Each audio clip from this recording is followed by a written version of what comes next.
Hello, Shalom. Welcome to day 119 of Daily Bread. We'll be reading from the book of Numbers, chapter 13, book of 2 Kings, chapter 3, from Psalms 119. It's a huge one. We're going to break that up. So from Psalms 119, we'll be reading verse 1 through 44, followed by Proverbs 29. And then we'll read from the book of Acts, chapter 15. We'll be in the Scriptures, 2009 version.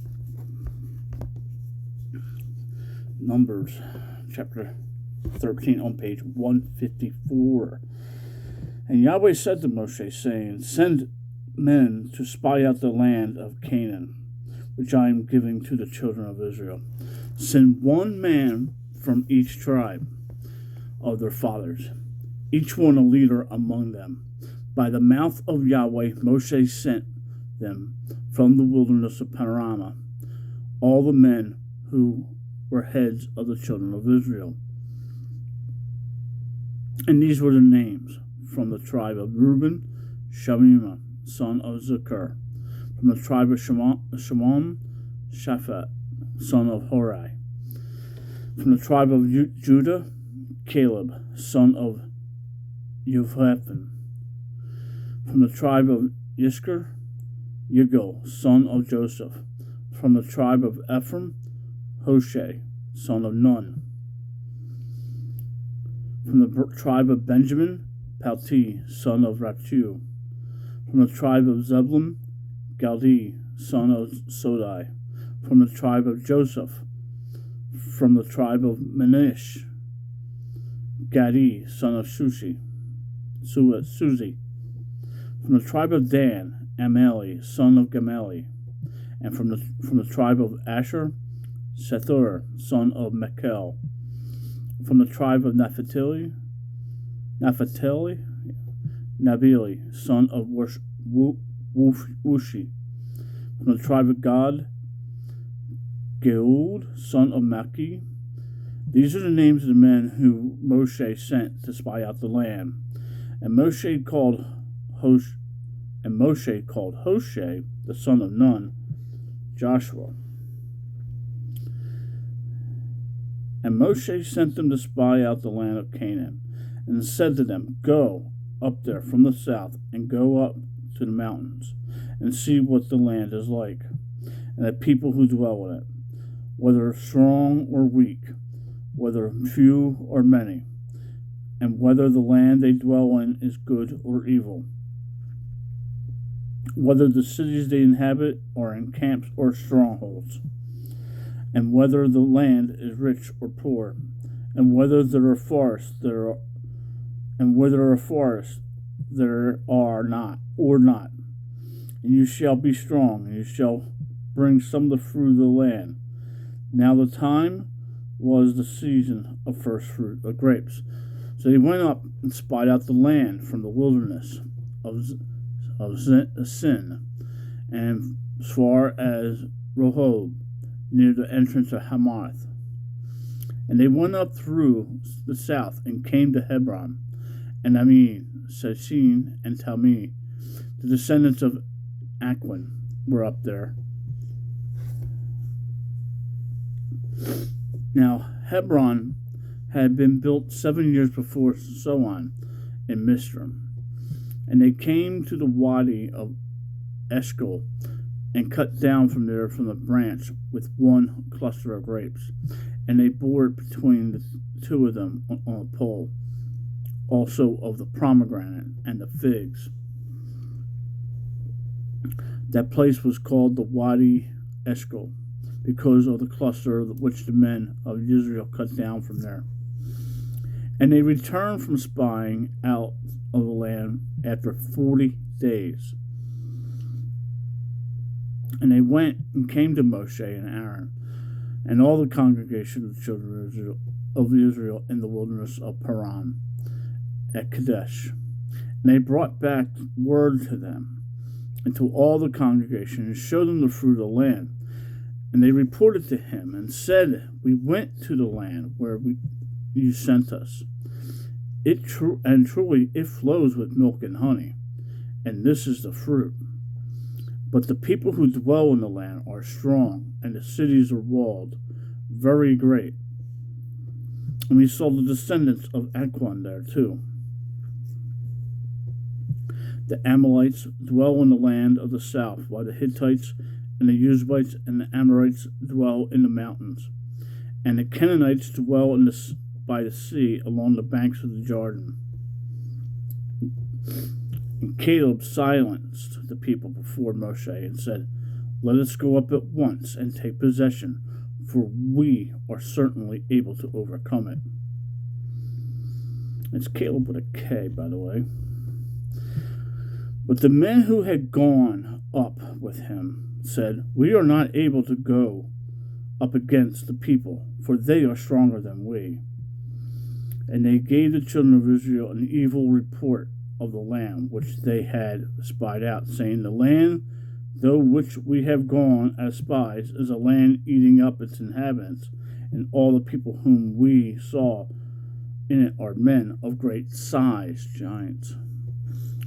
We saw there the Nephilim, sons of Anak, of the Nephilim, and we were like grasshoppers, and we were like grasshoppers in our own eyes, and so we were in their eyes." End of chapter 13 of Numbers. Moving on to the book of 2 Kings.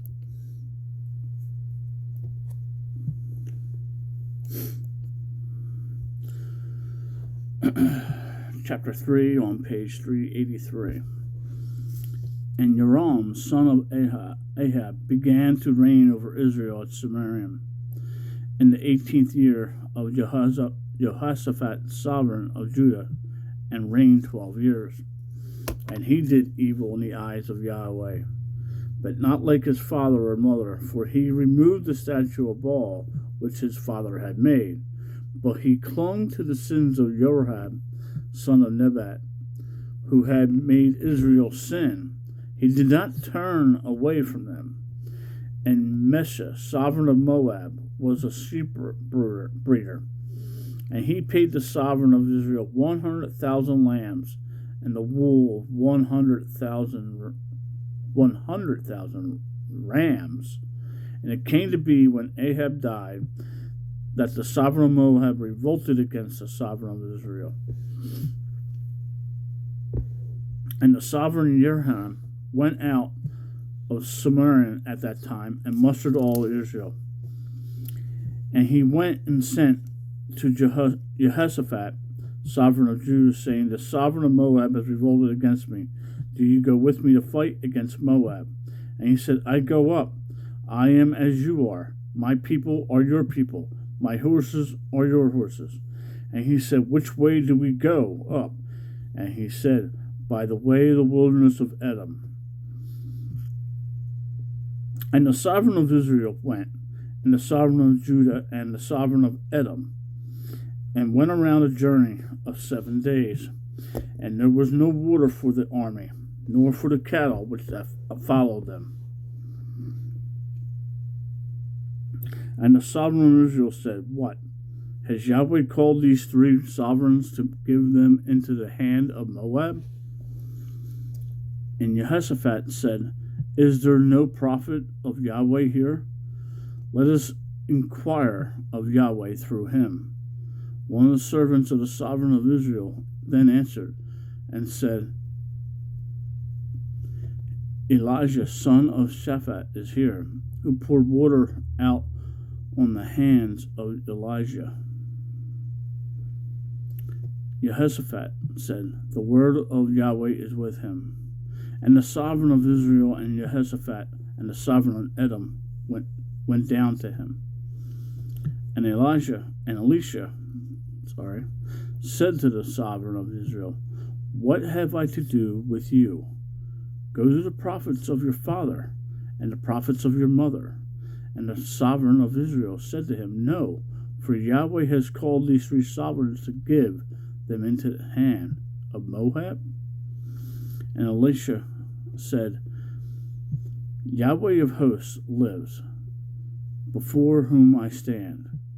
If it were not that I regard the presence of Jehoshaphat, the sovereign of Judah, I would not look at you nor see you. Now bring me a harpist. And it came to be, when the harpist played, that the hand of Yahweh came upon him. And he said, Thus said Yahweh, make the wadi ditches. For thus said Yahweh, you are not going to see wind nor rain. Yet the wadi is to be filled with water, so that you drink. Your cattle and your beasts shall drink. And this shall be for a light matter in the eyes of Yahweh. And he shall give Moab into your hand. And you shall strike every walled city and every choice city, and shall cut down every true tree, every good tree.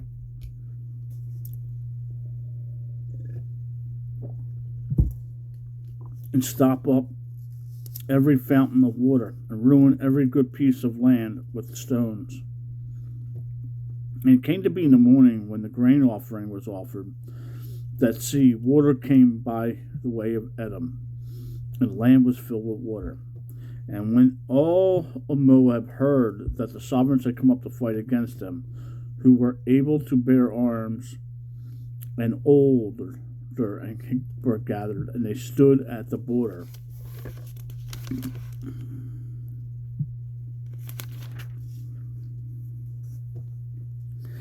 And they rose up early in the morning, and the sun was shining on the water. And the Moabites saw the water on the other side as red as blood. And they said, This is blood. The sovereigns have indeed struck swords, and have killed one another. And now Moab to the spoil. And they came to the camp of Israel, and Israel rose up and struck the Moabites, so that they fled before them. And striking them, they struck the Moabites. And they broke down the cities, and each man threw a stone on every good piece of land and filled it.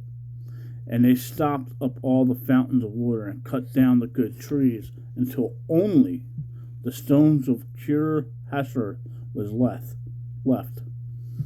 And the slingers went around and struck it.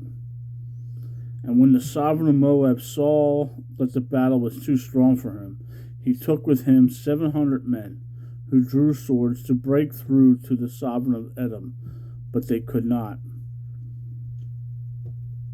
Then took his eldest son, who would have reigned in his place, and offered him as an ascending offering upon the wall. And there was great wrath against Israel, and they left him and returned to the land.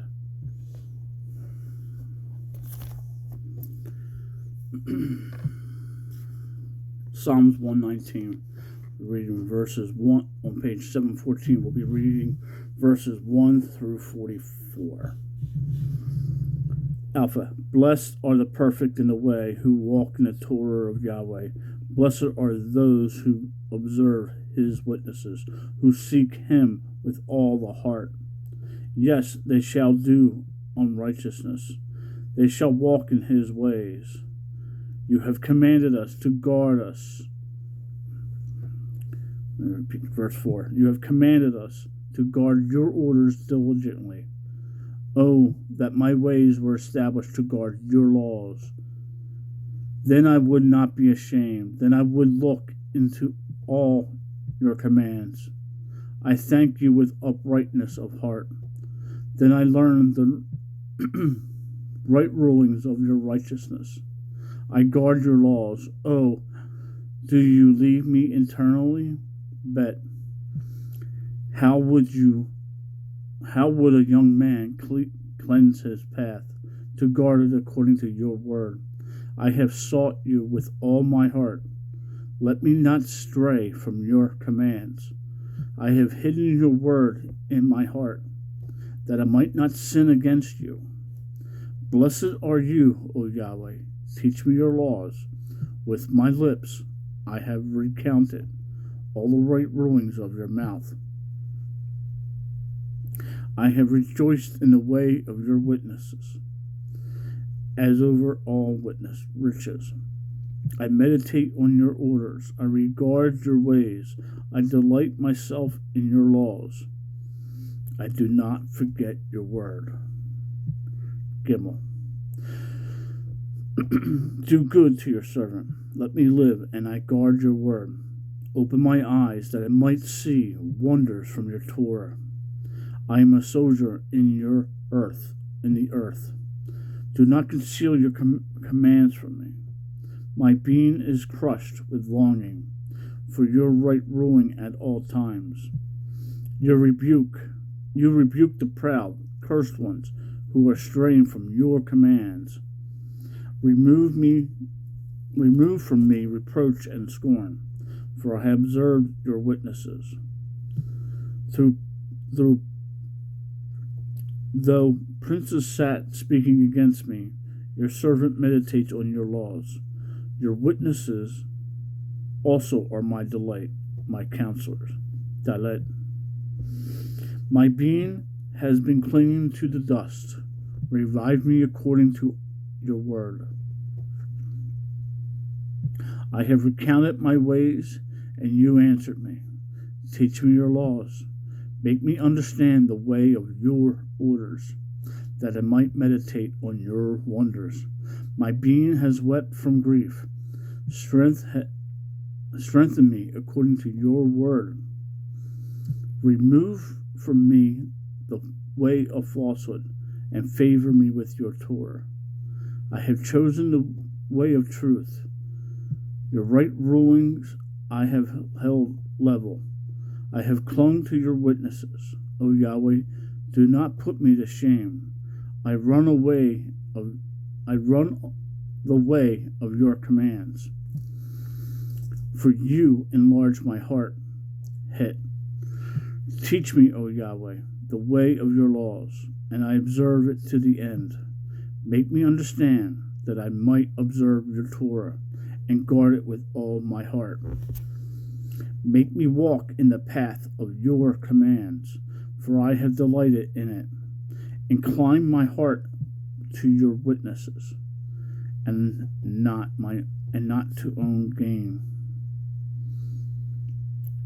Verse 36, repeating. Incline my heart to your witnesses, and not to own gain. Turn away my eyes from looking at falsehood, and revive me in your way. Establish your word to your servant, which leads to the fear of you. Turn away my reproach, which I dread, for your right rulings are good. See, I have longed for your orders. Revive me in your righteousness. Wah. And let your loving commitments come to me, O Yahweh, your deliverance according to your word, so that I answer my reprover. For I trusted in your word, and do not take away from my mouth the word of truth entirely, for I have waited for your right rulings. Verse 44, that I might guard your Torah continually forever and ever. On to Proverbs 29. One often reproved, hardening his neck, is suddenly broken, and there is no healing. When the righteous increase, the people rejoice, but when the wrong one rules, the people sigh. He who loves wisdom gladdens his father, but a companion of whores destroys wealth. A sovereign establishes a land by right ruling, but one who receives bribes throws it down. A man who flatters his neighbor spreads a net for his own feet. An evil man is ensnared by transgression, but the righteous sings and rejoices. The righteous knows the plea of the poor. The wrong does not understand such knowledge. Scoffers ensnare a city, but the wise turn away wrath. When a wise man disputes with a foolish man, whether he rages or laughs, there is no peace. Bloodthirsty men hate the perfect and seek the life of the straight. A fool lets out all his breath, but the wise, keeping it back, calms it down. If a ruler listens to lying words, all his servants become wrong. The poor man and the oppressor have this in common: Yahweh gives light to the eyes of both. The sovereign who rightly rules the poor with truth, his throne is established forever. A rod and reproof gives wisdom, but a child unrestrained brings shame to his mother. When the wrong becomes many, transgression increases, but the righteous look on their fall. Discipline your son, and he brings you rest and delight into your life. Where there is no vision, the people are let loose, but blessed is he who guards the Torah. A servant is not disciplined by words. Though he understands, he does not respond.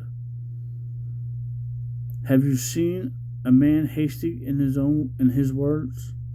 There is more expectancy for a fool than for him. He who deals tenderly with his servant from youth has him as a son in the end. A man of displeasure stirs up strife, and a master of rage has many a transgression. The pride of man brings him low, but the humble in spirit obtains esteem. He who shares with a thief hates his own life. He hears an oath, but does not report. The fear of man brings a snare, but whoever trusts in Yahweh is set on high. Many seek the face of a ruler, but right ruling for men comes from Yahweh. And an unrighteous man is an abomination to the righteous, and he who is straightened away is an abomination to the wrong. Moving on to Book of Acts, chapter 15, on page 1070. And certain men came down from Judah and were teaching the brothers, unless you were circumcised according to the practice of Moshe, you are unable to be saved. And when Shaul and Barbara had no small dissension and dispute with them, they arranged for Shaul and Barbara and certain other ones of them to go to Jerusalem to the emissaries and elders about this question. So being sent on their way by the assembly, they passed through Phoenicia and Samaria, relating the conversations to the nations.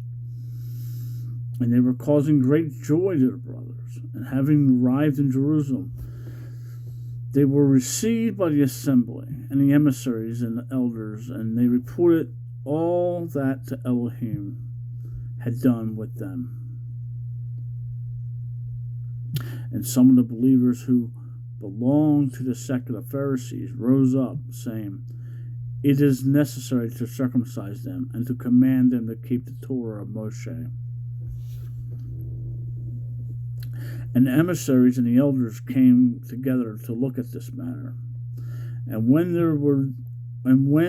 there had been much dispute, Kepha, Simon Peter, rose up and said to them, "Men, brothers, you know that a good while ago Elohim chose among us, that by my mouth the nations should hear the word of the good news and believe. And Elohim, who knows the heart, bore witness to them, by giving them the set-apart spirit, as also to us, and made no distinction between us and them, cleansing their hearts by belief. Now then, why do you try Elohim by putting a yoke on the neck of the taught ones, which neither our fathers nor we were able to bear. But through the favor of the Master Yeshua Messiah, we trust to be saved in the same as they. And all the crowd was silent, and were listening to Barabbas and Shaul, declaring how many miracles and wonders Elohim did among the nations through them. And after they were silent, James answering, saying, Men, brothers, listen to me.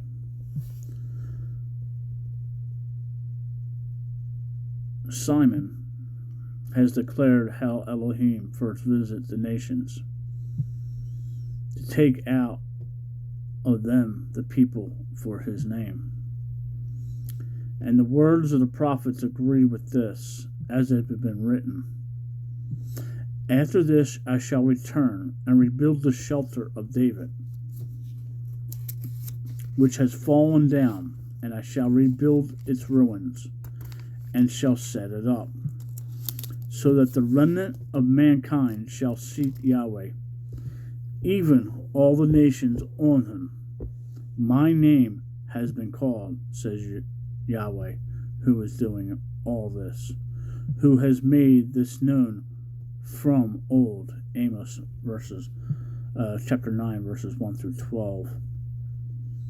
Quote, Therefore I judge that we should not trouble those from among the nations who are turning to Elohim, and that we write to them to abstain from defilement of idols, no false idols, from whoring, from that is what is strangled, and from blood. From ancient generations Moshe has, in every city that proclaiming him, read in the congregations every Shabbat. Then it seemed good to the emissaries and elders with all the assembly to send chosen men from among them to Antioch with Shaul and Barabbas, Judah being called Barnabas,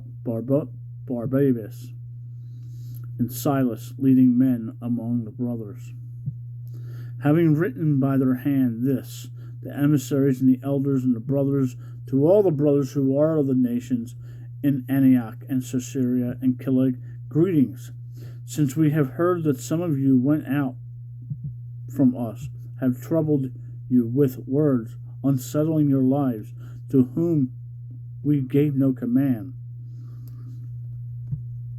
It seemed good to us, having become of one mind, to send chosen men to you, with our beloved Barabbas and Shaul, men who have given up their lives for the name of our Master, Yeshua Messiah.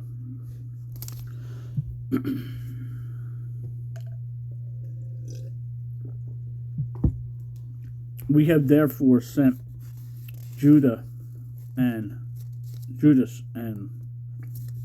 Silas, who are confirming this by word of mouth. For it seemed good to